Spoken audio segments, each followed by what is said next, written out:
समस्त को शुभ सकाळ।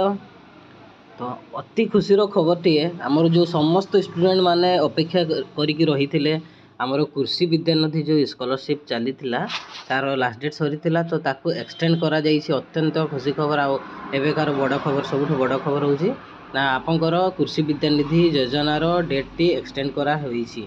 केते तारीख ना आसंता डिसेम्बर 20 तारीख पर्यंत आपण मैंने एप्लाई करें। आज है 16 तारीख आपण पाखे आ मात्र 4 दिन अच्छी 4 दिन भितर आपण मैंने जी पे अपेक्षा करते छात्र छात्री मैंने अति शीघ्र जाकि आज आपण मैंने आपंकर कृषि विद्यानिधि योजना टी अप्लाई करनी।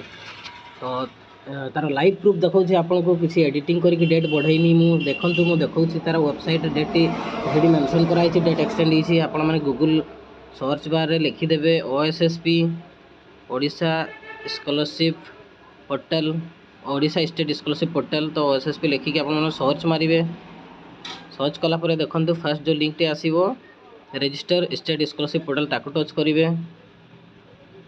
टच कला मात्रे आप देखो आसीगला ये 3 लाइन बोलिकी गोटे अच्छी है 3 लाइन अच्छे यहाँ जो 3 लाइन आप टच करूँ देखो ये मुझे टच कली आसला कौन ना स्कीम्स देखिए सेकेंड देखिए स्कीम्स ऊपर आपण मैंने टच करेंगे।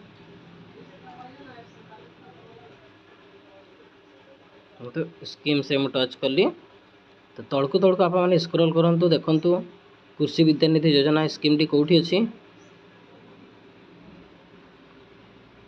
ये पोस्ट मेट्रिक स्कॉलरशिप ये तो चली 31 डिसेम्बर आप जानते यही देखो तौक आसला ये Krishi Vidyanidhi Yojana last date to apply 20 December 2025 है 20 तारीख लास्ट डेट अच्छी। तो या बहुत पिला अपेक्षा करके रही थे बहुत मेसेज भी आसला मो पाक जे सर डेट टी एक्सटेंड हम ना हेनी कृषि विद्यानिधि बहुत लोग मेसेज करते। तो आपने जे भी मेसेज करते पर्सनाल मु इनफॉर्म करदेवी मेसेज देदेवी। तो अति शीघ्र जे भी अपेक्षा करते आज भितर जाइए अप्लाई टी करनी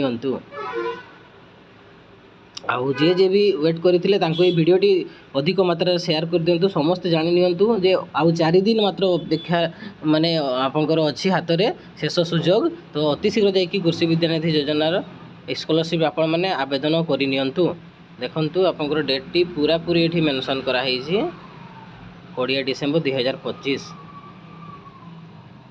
तो समस्त को धन्यवाद।